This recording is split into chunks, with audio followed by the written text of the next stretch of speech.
Hello guys and welcome to your GMAT Master Practice lecture number 2.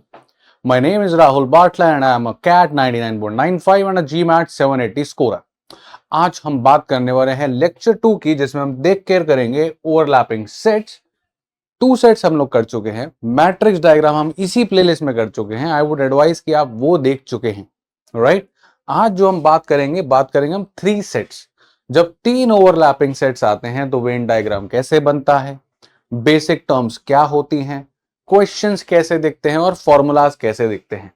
तो इस पे हम 2 लेक्चर करेंगे क्योंकि ये थोड़ा बड़ा टॉपिक है। आज हम इसका फॉर्मूला डिस्कशन और एक टाइप 1 क्वेश्चंस कवर कर लेंगे और इसी के नेक्स्ट लेक्चर में हम इसके टाइप 2 क्वेश्चंस, जहां पे इक्वेशंस फॉर्म होती हैं, एक्स वाई जी इन्वॉल्व होते हैं, वो कवर करेंगे।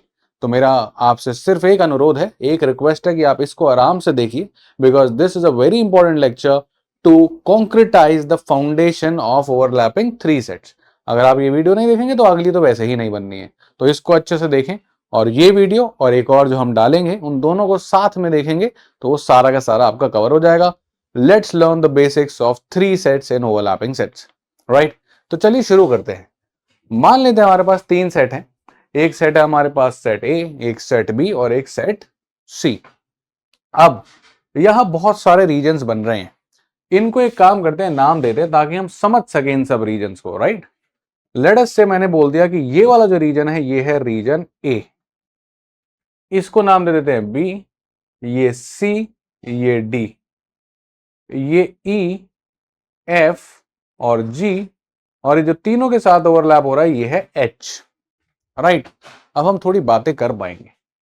अब अगर मैं आपको बोलता हूं सेट ए, तो सेट ए का मतलब क्या है? सेट ए का मतलब रीजन बी नहीं है। सेट ए का मतलब है ये कंप्लीट ऑरेंज सर्कल, और ऑरेंज सर्कल की बाउंड्री देखो तो यहां से भी होते हुए जा रही है। That means set A means B plus E plus H plus F region. और अगर आपको लग रहा है कि सेट ए बी है तो बिल्कुल गलत बात है। ओनली सेट ए को अगर आपको बिलोंग करना है तो आप बात कर रहे हैं रीजन बी की। ये है गेम, राइट। तो only set A is B, set A is B plus E plus H plus F. Similarly आप समझ चुके हैं सेट बी क्या हो जाएगा, सी ई एच और G, set C D G F और H. Only A B, only B C, only C D. Sorted.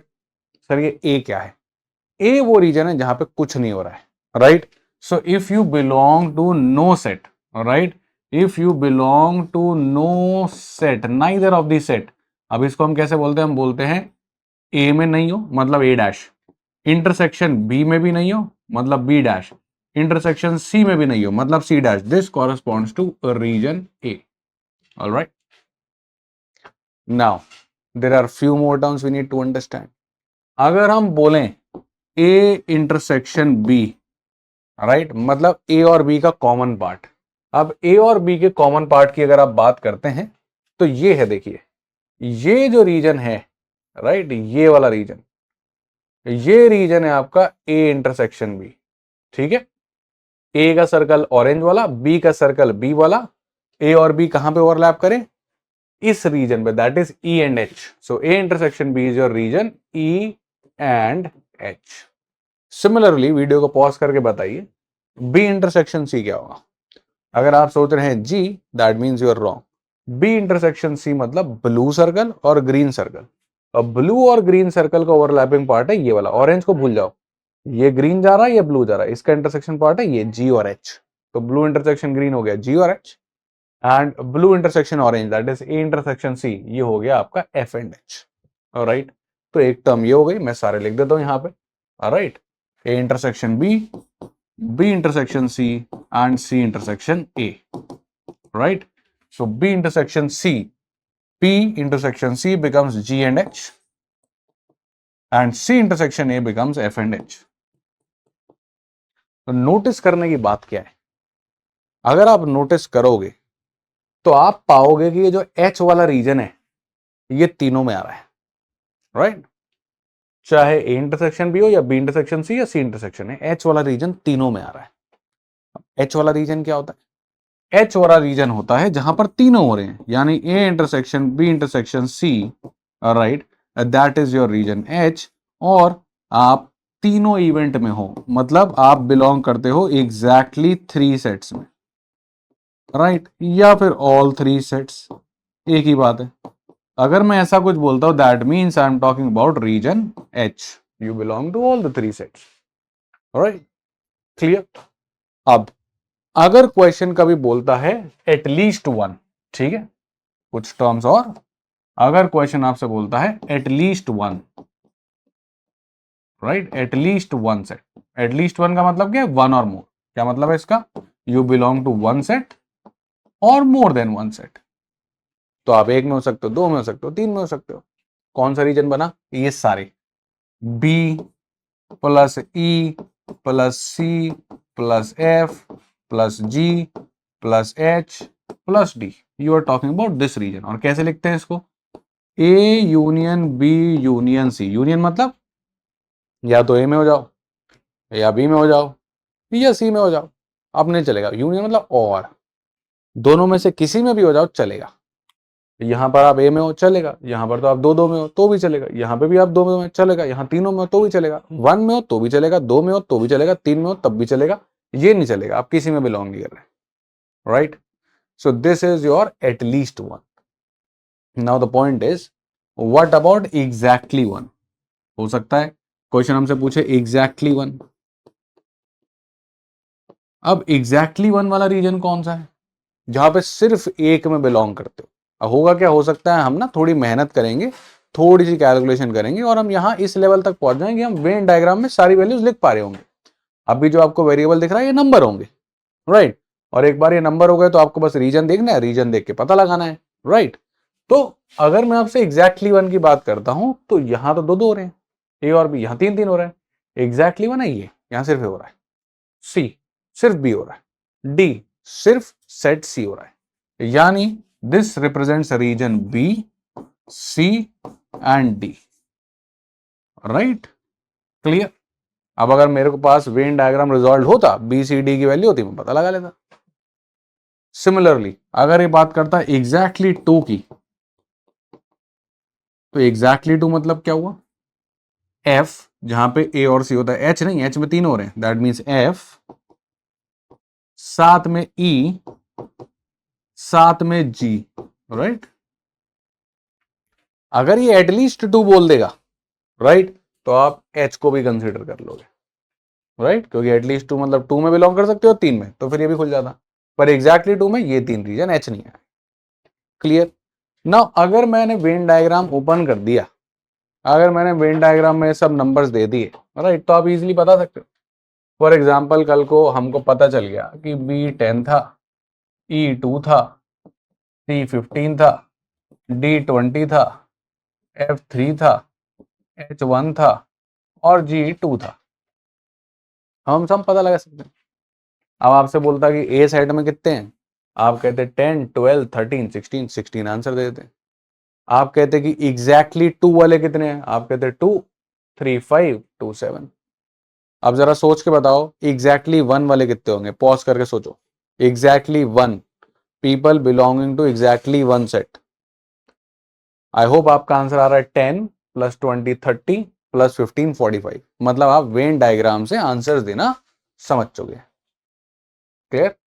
तो अगर मैं सेट रिजॉल्व कर पाया तो ये टर्म्स अगर मुझे पता हो एग्जैक्टली वन कौन सा रीजन है, एग्जैक्टली टू कौन सा रीजन है, एग्जैक्टली थ्री कौन सा है, एटलीस्ट टू कौन सा है, एटलीस्ट थ्री कौन सा है, आप आंसर्स कर पाएंगे इजीली। यस और no, think, right, easy, fantastic. तो एक क्वेश्चन तो ये है directly based on Venn diagram, perfect. Now you should understand intersection मतलब कॉमन रीजन, दोनों में होना जरूरी है, यूनियन मतलब और, ठीक है। आराम से पॉज करके इतना समझ के ही आगे बढ़ना है। अब हम लोग कुछ फॉर्मूलाज बनाएंगे, A union B union C का फॉर्मूला, अब दिमाग में रखना, A union B union C क्या होता है, A union B union C होता है एटलीस्ट वन। तो क्वेश्चन पूछेगा people belonging to at least one group, आपको ये निकालना है, क्लियर। अब इनके कुछ फॉर्मुलेज बनाएंगे, क्योंकि हर बार वेन डायग्राम सजा के नहीं देगा। Yes, A union B union C का फॉर्मूला होता है A plus B plus C minus A intersection B minus B intersection C minus C intersection A plus A intersection B intersection C. आप कहो sir इतना भयानक formula, how would we remember this? No, it's easy. Logic अगर देखो आप, सारे जो single sets हैं वो प्लस में आए हैं, पॉजिटिव में। फिर जो दो दो के इंटरसेक्शंस हैं वो नेगेटिव में आए हैं, और 3 का जो इंटरसेक्शन है वो पॉजिटिव में है। आप ऐसे भी याद कर सकते हो कि सिंगल वाले प्लस के लिखो, फिर माइनस कॉमन लेके बाहर रख लो, फिर सारे के सारे जो दो इंटरसेक्शन वाले हैं वो अंदर डाल दो। तो पहले प्लस के, फिर माइनस के, फिर प्लस के, और आ गया तीनों वाला। सिंपल सा formula, you can remember it, और आप प्रूफ भी कर सकते हो, हालांकि बार बार आप प्रूफ करोगे नहीं, राइट? एक प्रूफ करके मैं आपको फिर भी दिखाता हूं, ठीक है? देखो, A B C D E F और जी। अगर हम देखें तो ए यूनियन बी का मतलब क्या है? A union B union C का मतलब है ये सारे region, you belong to any one of the colour, यानी कि A plus B plus C plus D plus E plus F plus G. आपको ये सारे के सारे एक बार चाहिए। मुझे ए लिखना था, मुझे बी लिखना था, मुझे सी लिखना था। ए लिखने के लिए मुझे सेट ए का इन्वॉल्वमेंट करना ही पड़ेगा क्योंकि वो यहीं पे ही आएगा। बी लिखने के लिए सेट बी को इन्वॉल्व करना पड़ेगा, सी लिखने के लिए सेट सी इन्वॉल्व करना पड़ेगा। तो मैंने बोला ए प्लस बी प्लस सी। अब हुआ क्या कि जब आपने ए की बात करी तो आपके पास ए तो आया, बी की बात करी आपके पास बी तो आया, सी की बात करी आपके पास सी तो आया, पर साथ में कुछ कुछ लोग और आए। ए बी सी तो सेटल हो गया भाई साहब, ये तो हमने मैच करा दिया लेफ्ट हैंड साइड से। पर जब आप ए लिख रहे थे सिर्फ ए तो आया नहीं होगा, साथ में आया डी, साथ में आया ई, साथ में आया जी। आपने कहा बहुत बढ़िया सर, डी ई और जी भी बैलेंस हो गए। जब आपने बी लिखा था तो बी के साथ कौन कौन आया? डी, एफ और जी।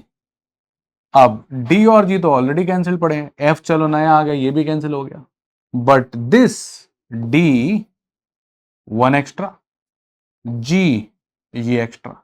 हमारे पास एक्स्ट्रा पड़ा हुआ है एक डी और एक जी, जिसको बाद में सेटल करना पड़ेगा, राइट? क्योंकि अभी तक आपने क्या क्या सेटल कर दिया? देखो आपके तो सारे लोग सेटल हो चुके हैं, ए आ गया, बी आ गया, सी आ गया, डी एफ जी आ गए, डी 2 बार आ चुका है, जी 2 बार आ चुका है। अब दो बार कैसे ले लें भाई? एक रीजन को हटाना पड़ेगा ना एक बार, नहीं तो डबल काउंट हो जाएगा, तो हटाएंगे बाद में।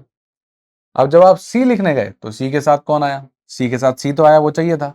एक एक्स्ट्रा ई आ गया, एक एक्स्ट्रा जी आ गया, एक एक्स्ट्रा एफ आ गया, राइट? यहां भी मैं कलर चेंज करके लिख देता हूं डी और जी। ये सब एक्स्ट्रा पड़ा है हमारे पास, ये सब एक्स्ट्रा पड़ा है जो हमें नहीं चाहिए। हमारे तो पूरे हो चुके हैं, A B C D E F G, ये एक्स्ट्रा पड़े हैं, अब इनको हटाना पड़ेगा। दो बार कैसे ले लें? तो हमने कहा ठीक है हटाते हैं। अब डी हटाने गए, वो ए इंटरसेक्शन भी था, तो माइनस कर रहे हो मतलब हटा रहे हो। फिर डी के बाद तुम ई हटाने गए, ई हटाने के लिए इंटरसेक्शन सी हटाया तुमने। फिर तुम एफ हटाने गए, एफ हटाने के लिए तुमने बी इंटरसेक्शन सी हटाया। ऑब्जर्व करो, पॉज करो, ऑब्जर्व करो, एक्स्ट्रास को रिमूव करना है। तो अब जब तुम हटाने गए हो, राइट, तो देखो ए इंटरसेक्शन बी, जब तुमने ये हटाया तो डी हट गया, राइट? तो ये जो डी एक्स्ट्रा था ये हट गया, कैंसिल आउट हो गया, काम खत्म, D balanced. B intersection C तुमने हटाया तो बी इंटरसेक्शन सी के साथ कौन हटा होगा? बी इंटरसेक्शन सी के साथ हटा होगा एफ, तो एफ भी बैलेंस हो गया। पर ध्यान रखना सिर्फ डी नहीं जा रहा, ए इंटरसेक्शन बी का मतलब क्या था? डी और जी। अब ये जबरदस्ती हट गए। जब तुम एफ हटाने गए तो एफ के साथ जी जबरदस्ती हट गए, और सी इंटरसेक्शन ए की जब बात हुई तो तुमने हटाया ई, और साथ में जी भी जबरदस्ती हट गया, ई भी बैलेंस आउट हो गया, राइट? अब देखो, दो जी और साथ में हट गए, वो तो हमें हटाने ही थे, सही बात है कि नहीं?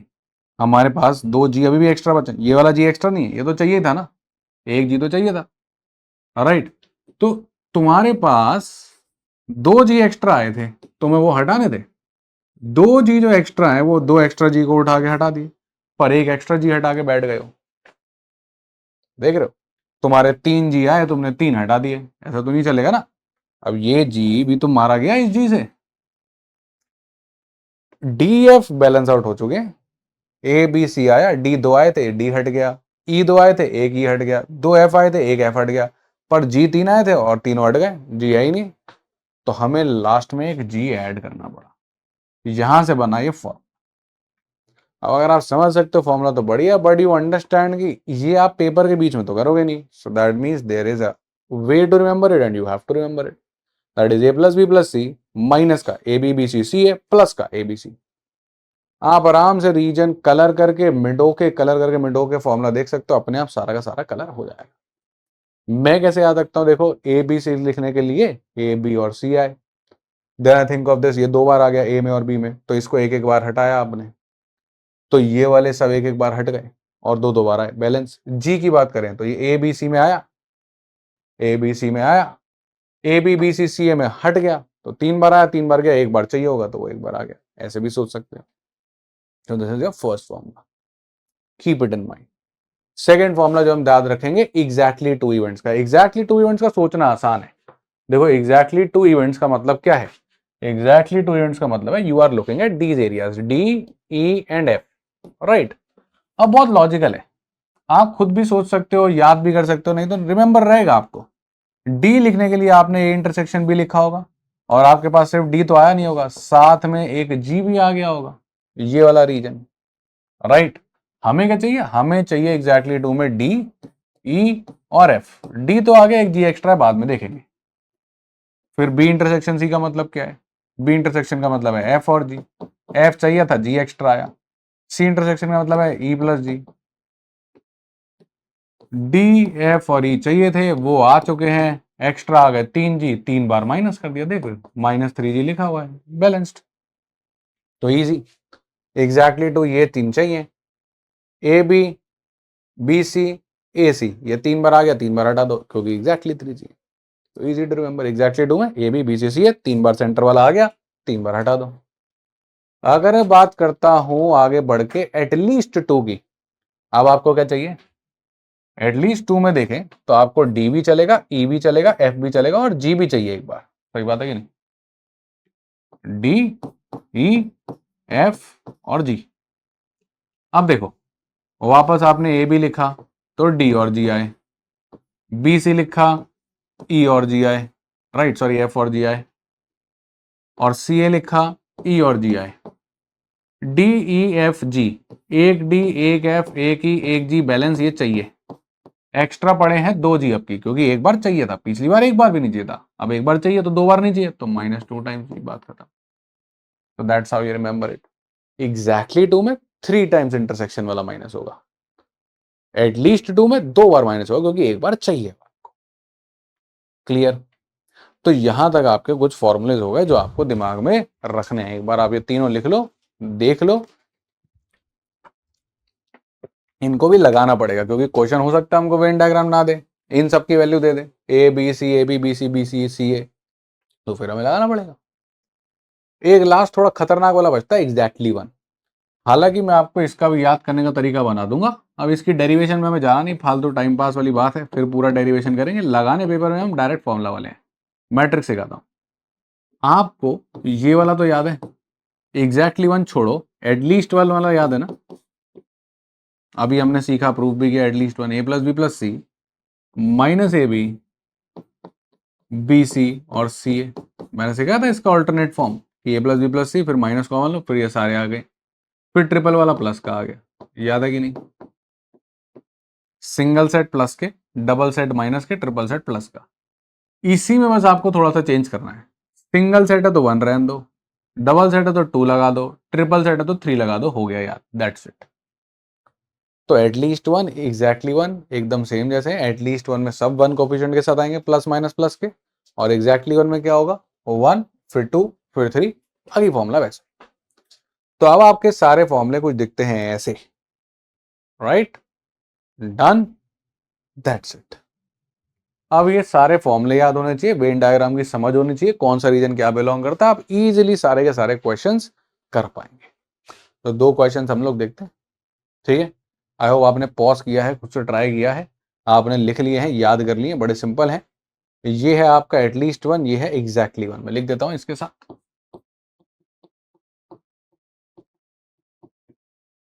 Right. A B C minus A B minus B C minus C, या माइनस कॉमन लेके तीनों लिख दो, प्लस ए बी सी, इसी में 2 और 3 लगाओगे, ये बन जाएगा एग्जैक्टली 3, तो ये सेंटर है A B C, exactly 2 A B B C C A, exactly two है तो एक बार भी नहीं चाहिए तो 3 बार हटेगा, क्योंकि 3 बार आ गया ना, इसमें आया, इसमें आया, इसमें आया। एटलीस्ट 2 में 1 2 3 बार आया, पर चाहिए 1 बार है तो 2 हटाओ। करेक्ट। पॉज करके क्वेश्चन ट्राई करिए, बात बननी चाहिए दोस्तों। ठीक, बात तो बननी चाहिए अगर आपने यहां तक ढंग से पढ़ा है तो। अगर आपने अपने जीवन के 15-20 मिनट मुझे दे दिए हैं तो आप 3 सेट्स भी मोटा मोटा सीख चुके हैं। बस इसके बाद अराउंड हाफ एन आवर और चाहिए जब मैं इसका अगला लेक्चर करूं और आप इसमें मास्टर हो जाएंगे। इसको ट्राई करते हैं। I hope you have tried it out. Right, अभी भी नहीं किया तो पॉज करके कर लो। कह रहा था semester each of the 100 students in a certain class took at least 1 course. मतलब एटलीस्ट 1 वाले लोग कितने हैं, सबके सब ने एक कोर्स तो लिया ही है, तो 100 पीपल हो गए एटलीस्ट 1 वाले, because 100 people have taken at least 1। At least 1 का मतलब क्या सीखा था हमने, A union B union C, यानी कि ये तो 100 है। अब A union B union C का फॉर्मूला क्या सीखा था हमने, पहले सब सिंगल के, फिर माइनस करके डबल वाले,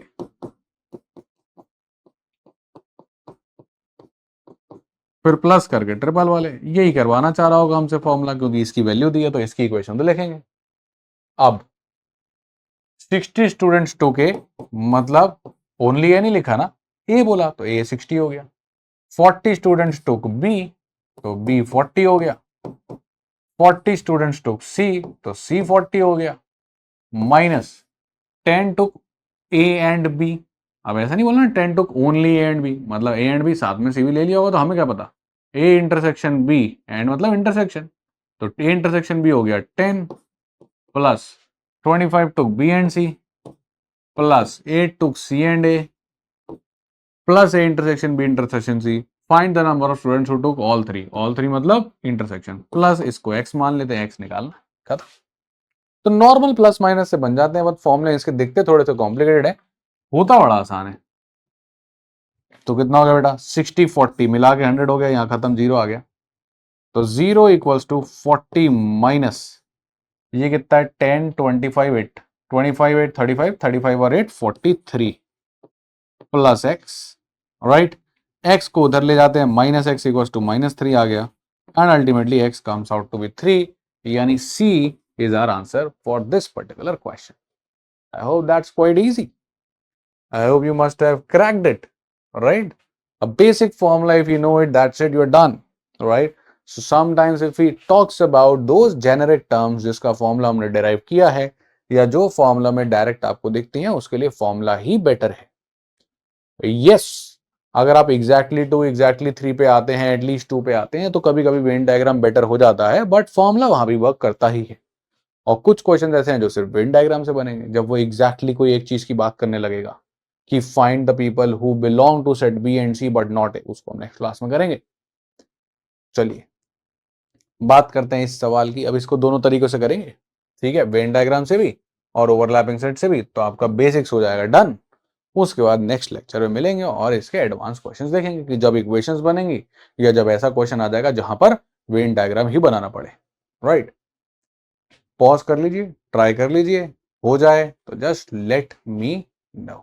all right, in a class 10% opted for cricket and hockey, 12% opted for hockey and football. लिखते चले जाते हैं, क्रिकेट एंड हॉकी वाले लोग हैं 10%, 12% opted for hockey and football, तो हॉकी एंड फुटबॉल वाले हैं कितने, 6%, sorry 12%, right, and 6% opted for all three, right? So H intersection F intersection C is 6%. Find the number of students who opted for cricket and football if 21% of this class opted for at least 2 sports. ठीक है, तो हमें निकालना है cricket and football, ये नहीं पता है हमको, हमको ये बता रहा है कि 21% ऑप्टेड फॉर एटलीस्ट 2। ठीक है, तो एटलीस्ट 2 बता रहा है हमको, तो एटलीस्ट 2 का फॉर्मूला लगाएंगे। एटलीस्ट 2 हमको पता है कितना है, 21%। अब एटलीस्ट 2 का फॉर्मूला लगा दीजिए।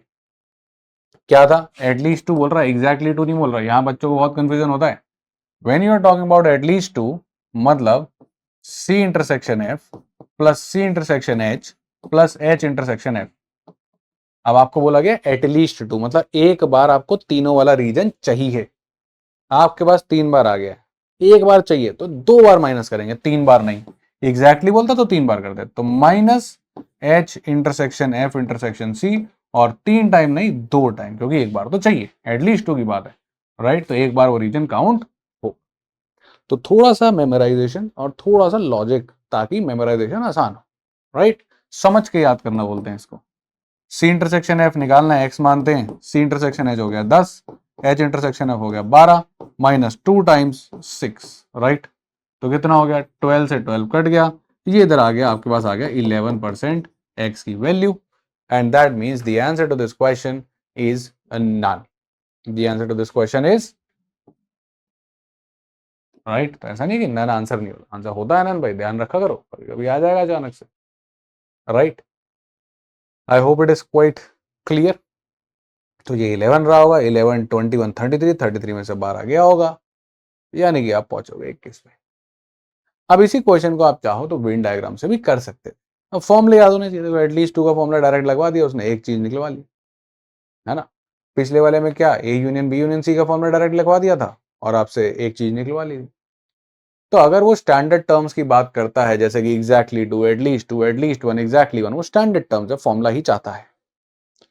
अब इसी को मान लेते हैं, अगर आप वेन डायग्राम से अप्रोच करते तो मैं क्या करता, मैं कहता कि ठीक है देखो वेन डायग्राम बनाया, एक हम बबल बना देते हैं क्रिकेट का, एक हम बना देते हैं हॉकी का, और एक हम बना देते हैं फुटबॉल का, राइट।